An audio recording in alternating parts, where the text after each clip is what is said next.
नहारी बनाने का बहुत ही आसान तरीका और घर पर ही नहारी का ये मज़े का टेस्टी मसाला बनाएं। बिस्मिल्लाहिर्रहमानिर्रहीम। अस्सलाम वालेकुम, वेलकम टू माय चैनल। मैंने लिया है आयल तकरीबन आधे कप के करीब और इसमें डाल दिए हैं मीडियम साइज़ के 2 प्याज़ों को मैंने हल्का सा गोल्डन कर लेना है। इसको मैंने इस तरह से फ्राई करना है और अच्छे से जब प्याज फ्राई हो जाएगा तो मैं प्याज को निकाल लूँगी और इसी ऑयल में डाल दूंगी मैं गोश्त जो है मेरे पास है तकरीबन 1.25 किलो के करीब। और ये डाल के मैं अच्छे से इसकी तेज़ आंच पे बनाई करनी है कि इसकी जो स्मेल है वो अच्छे से ख़त्म हो जाए। और इसके बाद इसमें डालूंगी कुटा हुआ अदरक और लहसुन। ये तकरीबन 2 खाने के चम्मच था।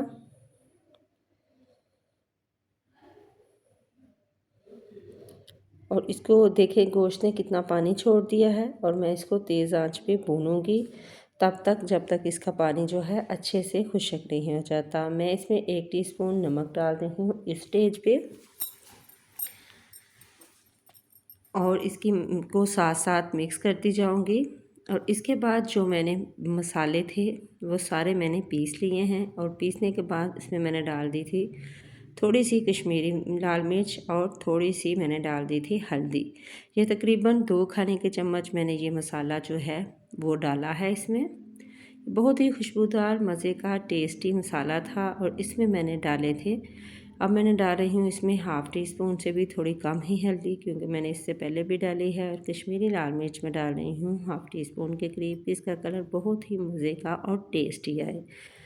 अब जी मैं इसमें डाले थे जो सौंफ थी 1 खाने का चम्मच, खुशक धनिया था तकरीबन 2 खाने के चम्मच।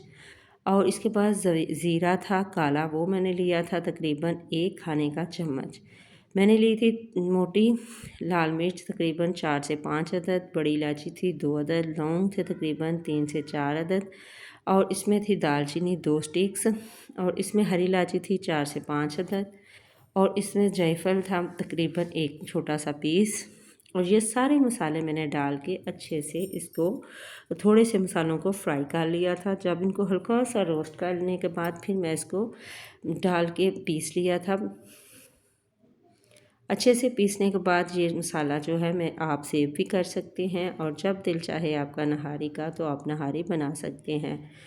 और मैंने इस मसाले को तकरीबन 2 खाने के चम्मच इसमें डाला है और अब इसमें डाल दिया है गरम किया हुआ पानी। तकरीबन मैंने इसमें डाल दिया है 2 लीटर के करीब पानी डाला है और इसमें को लगाऊंगी प्रेशर इसको मैं दूँगी 20 मिनट के लिए कि जो गोश्त है वो अच्छे से कुक हो जाए। और अब मैं प्रेशर उतारूँगी तो देखिए कितनी अच्छी इसकी लुक आई है। ऊपर से मैं इसका ऑयल उतार लूँगी। अगर मैं इस तरह से ही मैं आटा डाल दूँगी तो जो ये है वो ऑयल बिल्कुल जो है वो ऊपर नहीं आएगा, तो इसलिए मैंने इसमें से ऊपर से ऑयल जो है वो उतार लिया है। ये मैं बाद में ऊपर से डाल दूँगी और मैं इसमें थोड़ा सा आटा गुला हुआ डालूँगी। तकरीबन 2 खाने के चम्मच आटा लें।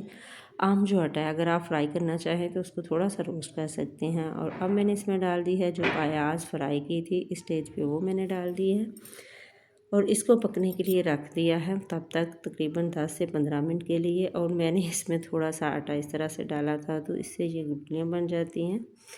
तो इस तरह से आपने आटा बिल्कुल भी नहीं डालना। मैंने इसको मिक्स कर लिया था।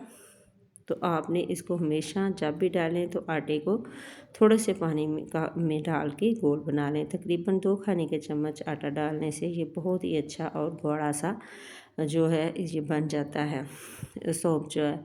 तो मैं इसमें 2 खाने के चम्मच आटा डालूँगी और इसको करूँगी मिक्स। साथ साथ इसको तेज़ आंच पे मैंने मिक्स करती गई हूँ और ये गोल जो है मैंने डाल दिया है। इससे इसमें लम्स बिल्कुल भी नहीं बनेंगे। तो इस स्टेज पे आपको मेरी वीडियो ज़रा सी भी अच्छी लगे तो प्लीज़ आपने करना है सब्सक्राइब, लाइक शेयर ज़रूर करें, वीडियो को पूरा देखा करें। ये आप लोगों की दुआएं और प्यार है जी। तो मैंने अब इसको कुक किया है तकरीबन 10 से 15 मिनट इसी तरह से कि आटा जो है अच्छे से कुक हो जाए और प्याज जो है वो भी अच्छे से इसमें मिक्स हो जाए। तो अब मैं इसमें डालूँगी थोड़ा सा प्याज मेरे पास था वो भी मैंने डाल दिया है। मैंने ऊपर से डेकोरेशन के लिए रखा था वो भी मैंने डाल दिया है। तो अब इसको पका लूँगी और पकाने के बाद अगर आप चाहें तो इस स्टेज पे थोड़ा सा मसाला जो है आपने रखा हुआ वो भी डाल दें। अब मैंने जो वो इसके ऊपर से ऑयल जो सेपरेट किया था वो मैं थोड़ा थोड़ा करके इसमें डालती जाऊँगी और इसको दम की फ्लेम पे पकाऊंगी। इसके साथ जो मैं ऊपर में डालूंगी वो है बारीक कटा हुआ अदरक और साथ ही इसमें डालूंगी मैं हरी मिर्ची और इसके बाद इसमें डालूंगी थोड़ा सा धनिया और जो तरी मैंने निकाली थी ऑयल वो मैं ऊपर से डाल दूंगी। इस तरह से इससे इसकी लुक बहुत ही मज़े की और टेस्टी आएगी। आप इस तरह से नहारी बनाइएगा और कमेंट बॉक्स में मुझे बताइएगा कि आपको मेरी ये नहारी की रेसिपी कैसी लगी। मैं इसको बीफ के साथ बना रही हूँ, आप चाहें तो इसको मटन के साथ भी बना सकते हैं। तो देखिए कितनी अच्छी इसकी लुक आई है। दुआ में रखिएगा याद। अल्लाह हाफिज़।